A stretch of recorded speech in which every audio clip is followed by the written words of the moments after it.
comenzamos a relatar el caso de una niña llamada Juliette Zapata, cuya desaparición expuso una dolorosa trama de corrupción en Paraguay. Juliette, a quien todos llamaban cariñosamente Yuyu, tenía 7 añitos de edad. Es vital entender su contexto, ya que Yuyu padecía microcefalia, una condición que le generaba dificultades severas para hablar y especialmente para caminar. Yuyu vivía en la residencia familiar de Emboscada, en Paraguay, con su madre Lilian Zapata y el empresario de origen alemán Rainer Oberhuber, su padrastro. Aquí es donde entra la parte más oscura del caso. Desde el inicio había fuertes sospechas sociales de que la influencia de Rainer Oberhuber iría más allá de lo legal. El foco de la denuncia se puso en la gran coincidencia de los principales actores que manejaron el caso en la esfera judicial. Abogados y jueces estaban vinculados a una misma logia masónica, conocida por tener un gran peso en la jurisprudencia paraguaya. Sí. Acuérdate que ellos son masón, Illuminati y herederos, no son personas tan... Se refiere al padrastro y a su ex hija, quiero decirle para no ofenderlo. Mi hija no está profeta en eso, pero al padrastro Reine y sus amigos, así los otros alemanes, sí son. Esta red de ayuda mutua se convirtió para muchos en la principal explicación de por qué la justicia desde el inicio parecía estar al servicio de la impunidad. La Fiscalía rápidamente centró su atención en la cronología del padrastro, ya que Rainer Oberhuber se supo que él realizó 2 salidas sospechosas esa mañana. La segunda salida fue la que sin justificación clara ocurrió exactamente a las 10 de la mañana, coincidiendo con el momento en que supuestamente Yuyu se esfumó. En el momento en que desapareció. Pero no hay muchas posibilidades, porque ella estaba en el terreno. Cuando yo salí del terreno, ella estaba. Y cuando volví, alrededor de las 10:15, algo así, me informó Lilian que desapareció. Rainer fue el único adulto que abandonó el perímetro de la casa en ese instante crítico. Tras la desaparición de Yuyu, su familia presenta la denuncia. Inmediatamente después de la denuncia formal, la investigación se centró en la propiedad familiar. Los rastrillajes demostraron ser ineficaces, limitados y con un desinterés evidente de las primeras autoridades. A pesar del pobre esfuerzo inicial, la investigación reveló pruebas físicas cruciales en la casa. Primero, se hallaron rastros de sangre humana. Segundo, se incautó un arsenal de 380 piezas. 80 pistolas. Levantaron 380 pistolas, más de 1000 proyectiles de su casa y no fue imputado por arma de tráfico. Este hallazgo confirmó que el entorno del empresario alemán era complejo y que la casa era algo más que un simple hogar, creando un ambiente que contradecía la imagen de una familia normal. Con la evidencia física en la mesa, la Fiscalía exigió más colaboración, ya que es un punto esencial en cualquier investigación: las pruebas de ADN. Sin embargo, Lilian Zapata y Rainer Oberhuber se negaron reiteradamente a someterse a las pruebas. Una negativa a colaborar que sumaba al historial de Rainer, incluyendo el hallazgo de fotos inapropiadas de la niña en su celular. Disparó todas las alarmas sobre la culpabilidad. La negativa de ADN se convirtió en la prueba definitiva de su obstrucción a la justicia. Ante el cúmulo de pruebas y la obstrucción, las autoridades levantaron la búsqueda activa. El fiscal general llegó a decirle al abuelo de Yuyu, a don Rufino: ustedes busquen, y nosotros ya actuaremos. Picó don Emiliano fue otra bofetada más.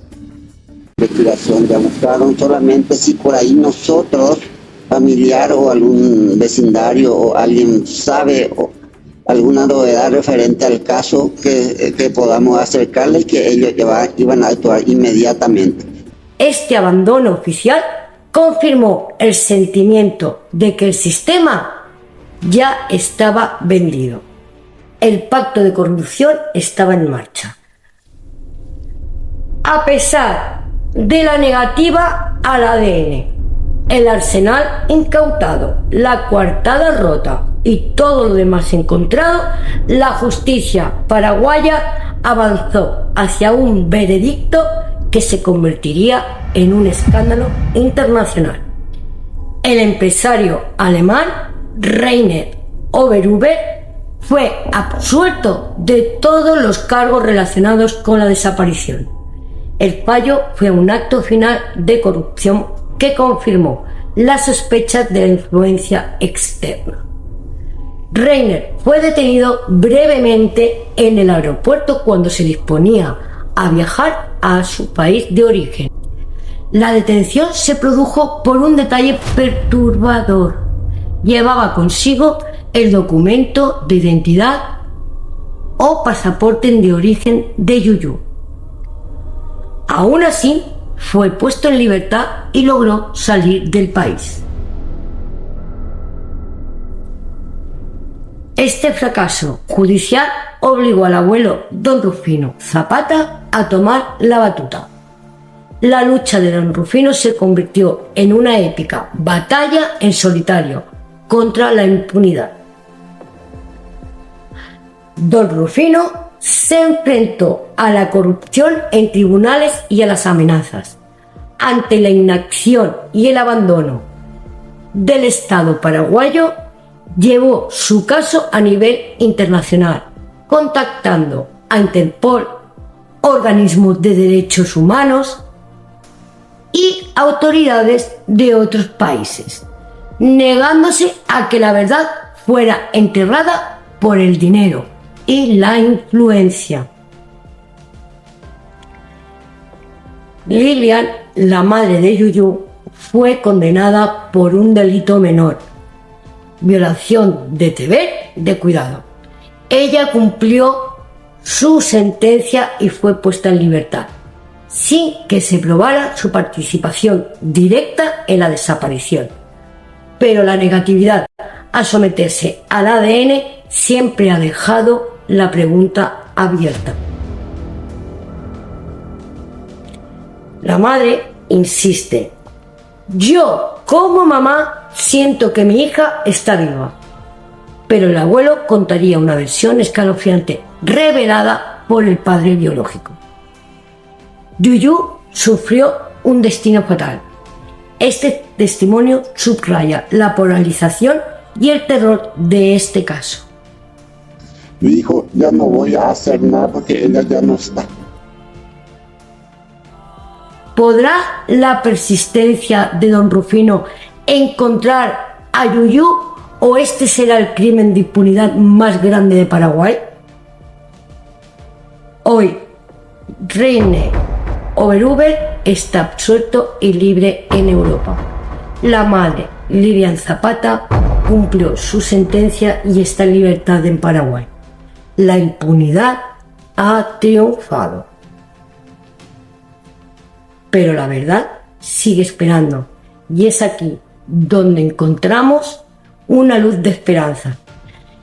En mi investigación para este documental encontré un vídeo de una niña que presenta similitudes físicas extraordinariamente fuertes con Juliette. El parecido es impactante.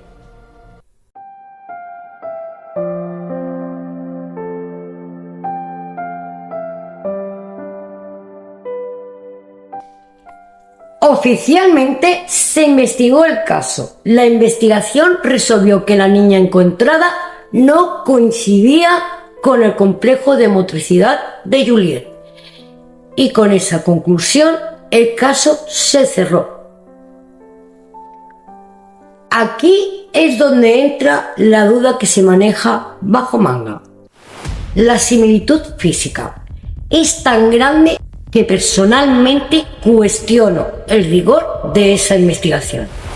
Yo me pregunto, ¿se realizaron realmente las pruebas con la debida profundidad?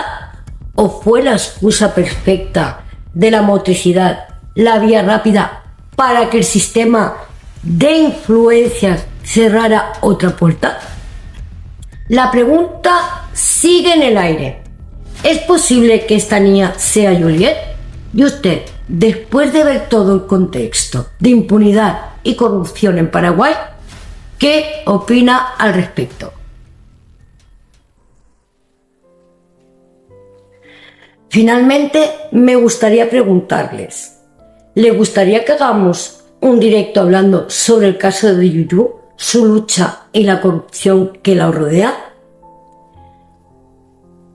Quiero dar unas gracias muy especiales a la periodista de investigación Silvia Viera por su inconmensurable trabajo. No solo por la dedicación en el caso Yuyu, sino por la labor incansable que pone en la investigación de otros niños desaparecidos, como por ejemplo el caso de Loan y tantos otros. Si quieres conocer más detalles sobre estos casos, les recomiendo su canal Sin Filtro 2030. Ella es la prueba de que la sociedad puede luchar. La verdad tiene que salir a la luz y tú eres parte de esta lucha. Si este vídeo te ha parecido importante, te pido que te suscribas para que más gente conozca la historia de Yuyu y compártelo para que el mundo sepa lo que ocurre en Paraguay. Gracias por llegar hasta el final. Un besito y recordemos todos, con los niños no.